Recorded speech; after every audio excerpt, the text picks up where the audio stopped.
मेरे प्रिय बच्चे, अब तुम्हारे लिए एक नई यात्रा का प्रारंभ किया जा रहा है। ये यात्रा कई मायनों में तुम्हारे लिए जीवन को बदल देने वाली साबित होने वाली है। तुमने अब तक के अपने जीवन में बहुत कुछ खोया है, बहुत कुछ पाया है, लेकिन अब इस खोने पाने की प्रक्रिया से दूर तुम कुछ ऐसा महसूस करने वाले हो जो तुम्हारे सोच के मायने को पूरी तरह से बदल देगा। पुष्प की भांति नई तरह से खुल उठने के लिए अब तुम तैयार हो जाओ। तुम्हारे जीवन में जो चुनौतियां आ रही हैं, उनके रहस्य को अब तुम समझने वाले हो। वास्तव में जिन लोगों ने तुम्हें नीचे गिराने का प्रयत्न किया, उसके पीछे का उद्देश्य भी तुम भांपने वाले हो। और यही कारण है कि तुम्हें हर हाल में अब इस संदेश को पूर्णतः अंत तक सुनते रहना है, चाहे परिस्थिति कोई भी हो।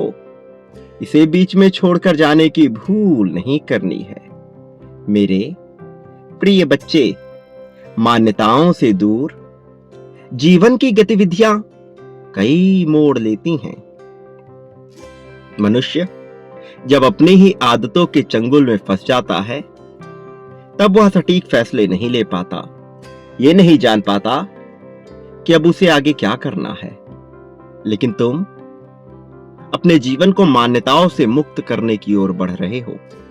अभी इसमें रुकावटें हैं, बहुत सी बाधाएं हैं।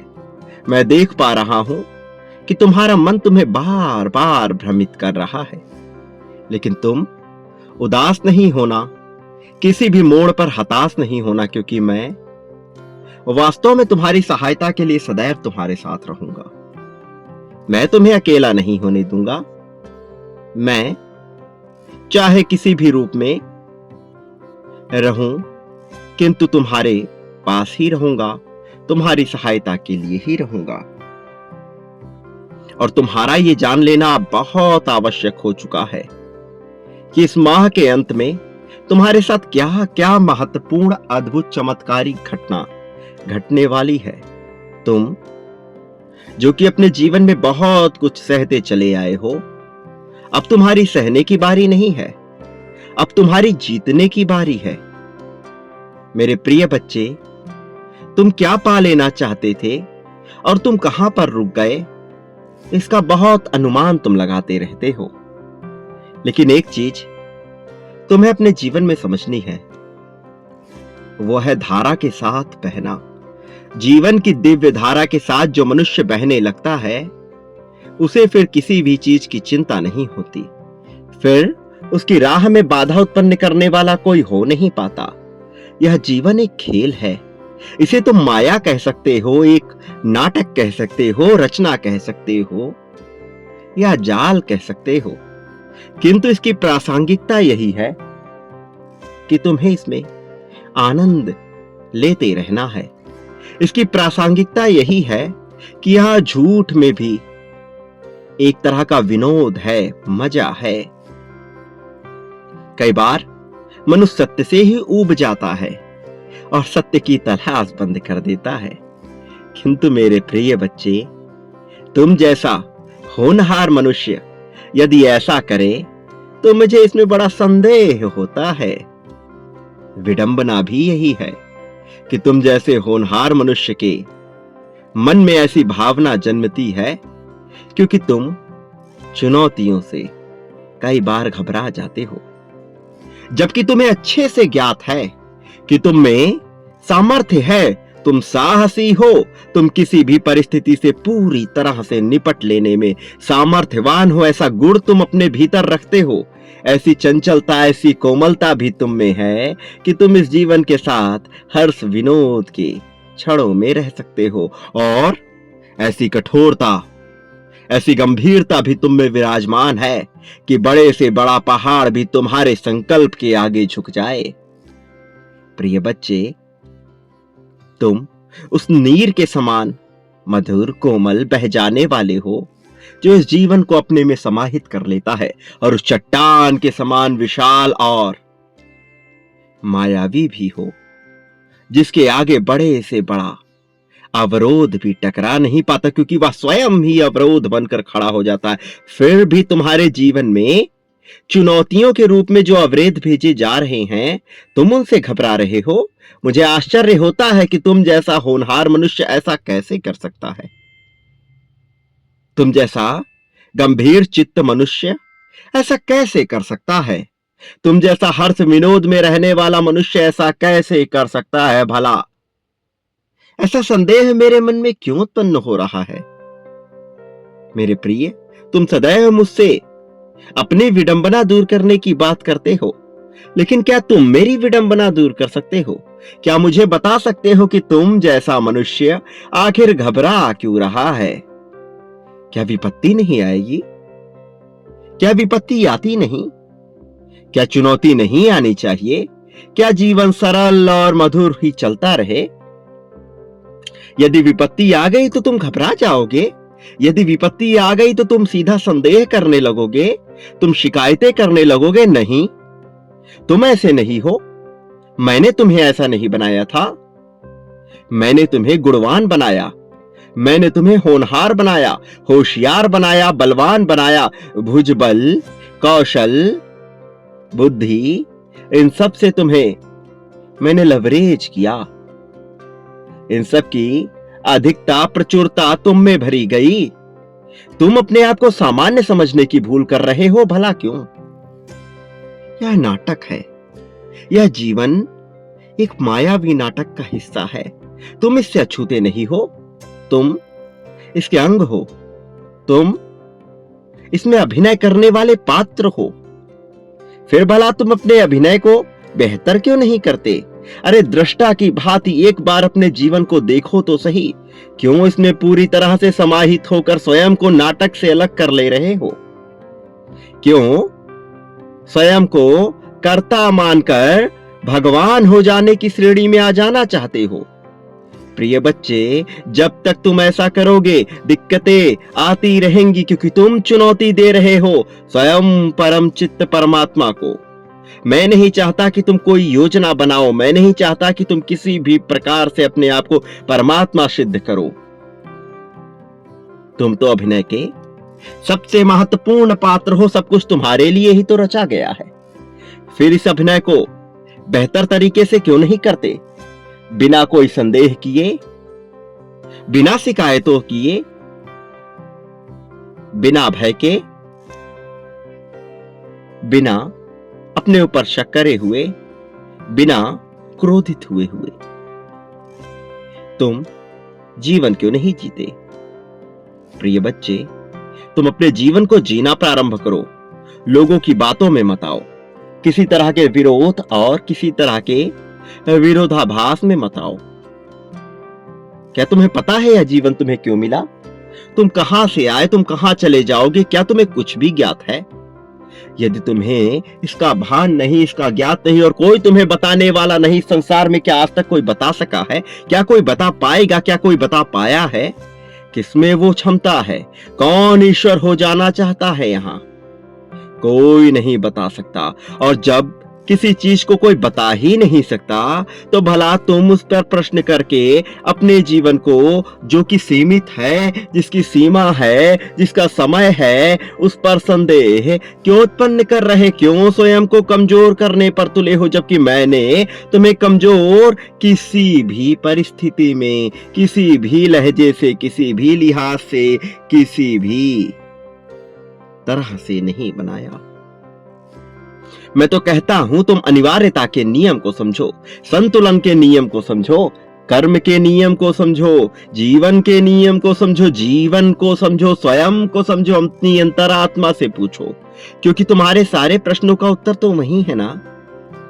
फिर भी तुम भटक रहे, फिर भी तुम संदेह कर रहे। भला तुम ऐसा कैसे सोच सकते हो? तुम जानते हो कि यह सब नाटक है जो घटित हो रहा है। तुम एक योजना बनाते हो कि जीवन वैसा हो। क्या यह संभव है? वैसा हो सकता है? क्या तुम चुनौती दे रहे हो स्वयं मुझे, इस ब्रह्मांड को, नियति को, परमात्मा को चुनौती दे रहे हो? तुम चाहते हो कि सब कुछ वैसा हो जाए। ऐसा नहीं होगा। तुम रस लेना प्रारंभ करो, फिर देखो सब कुछ वैसा होगा जैसा तुम चाहते हो। किंतु तुम्हें जीवन में समाहित होकर भी इससे अनासक्त रहना, इससे आसक्ति नहीं बांधनी है। इससे जब तुम आसक्ति नहीं बांधोगे तभी तो तुम इसके रहस्य को समझ पाओगे। मेरे प्रिय बच्चे, कुछ बातें मनुष्य को समझ आती हैं, कुछ बातें उसे समझ नहीं आती, और जो बातें उसे समझ नहीं आती वह उसे माया का नाम दे देता है। मैं नहीं चाहता तुम इस तरह की बेबुनियादी बातों में पड़ो। मैं केवल इतना चाहता हूं कि तुम अपने जीवन में आगे बढ़ो, तुम अपने जीवन के रहस्य को समझो, इसके सूत्र को समझो। कोई तुम्हारे लिए क्या करता है, क्या नहीं करता है, यह इस संसार की बात है। तुम्हें इसमें कुछ भी नहीं सोचना है। तुम्हारा पूरा ध्यान केवल यह सोचने पर होना चाहिए कि तुम्हें जीवन में किसी भी प्रकार की चिंता ना हो। मेरे प्रिय बच्चे, मैं सदैव तुम्हारे साथ हूं। मैं तुम्हें कभी अकेला नहीं होने दूंगा। लेकिन तुम्हें भी यह संकल्प लेना होगा कि तुम अपने जीवन में अब कुछ नियमित कार्य को करोगे। चाहे कुछ भी हो जाए, तुम्हें अपनी सेहत पर ध्यान देना है, क्योंकि तुम कई बार इससे समझौता करते हो, तुम इससे बचने का प्रयास करते हो। तुम ये नहीं समझते कि यह कितना महत्वपूर्ण है। वास्तव में यह शरीर एक यंत्र के समान है, एक यंत्र जो तुम्हें इस जीवन में कुछ भी करने के लिए एक तरह की अनुमति प्रदान कर रहा है। इसके बिना तुम इस जीवन को भोग ही ना सकोगे, और यह बहुत महत्वपूर्ण है। अभी तुम्हें इसका अर्थ नहीं पता चल रहा, लेकिन इस शरीर के बगैर तुम्हें सब कुछ अधूरा अधूरा सा लगेगा। तुम्हारी भावनाएं तो जिंदा रहेंगी, लेकिन शरीर के बगैर तुम कुछ कर ना सकोगे और बहुत ही ज्यादा परेशान हो सकते हो। इसलिए मैं चाहता हूं कि तुम इसका संपूर्ण ध्यान रखो। जो चीजें तुम्हारे जीवन में प्रदान की जा रही हैं, उसे ढूंढने का प्रयास करो, उसे समझने का प्रयत्न करो। वो तुमसे बहुत कुछ कराएगा। मेरे प्रिय बच्चे, तुम सदा से ही अपने आप को अकेला और अलग मानते आए हो, जबकि यह ऐसा है ही नहीं। वास्तव में तुम अलग नहीं हो, बस विशिष्ट हो। विशिष्टता होना और अलग होना, दोनों में अंतर है। दोनों बिल्कुल ही अलग बातें हैं। प्रिय बच्चे, मैं जो कह रहा हूं इसे बहुत ध्यानपूर्वक समझो, इसकी गहराई में उतरो, अन्यथा तुम चूक जाओगे। मैं नहीं चाहता तुम इन बातों से चूको, मैं नहीं चाहता तुम रहस्यों से चूको। इसलिए मेरे प्रिय, इसकी गहराई में उतरना तुम्हारे लिए आवश्यक है। तुम्हारे जीवन में जो भी समस्याएं आ रही थी, वह एक परीक्षा का हिस्सा थी। अब उन परीक्षाओं का अंत किया जा रहा है, लेकिन उससे पहले तुम्हारे लिए यह समझना महत्वपूर्ण है कि ये परीक्षाएं तुम्हारे जीवन को बेहतर बनाने का कार्य नहीं कर रही, बल्कि इन परीक्षाओं के जरिए तुम्हें अपने आप को बेहतर बनाना है। इन परीक्षाओं से तुम्हें सीखना है, क्योंकि यह तुम्हारी मनोस्थिति का परीक्षण कर रही हैं। वास्तव में इसका परिणाम क्या होगा यह तुम नहीं जानते, लेकिन इसे नियंत्रित करना तुम्हारे हाथ में है।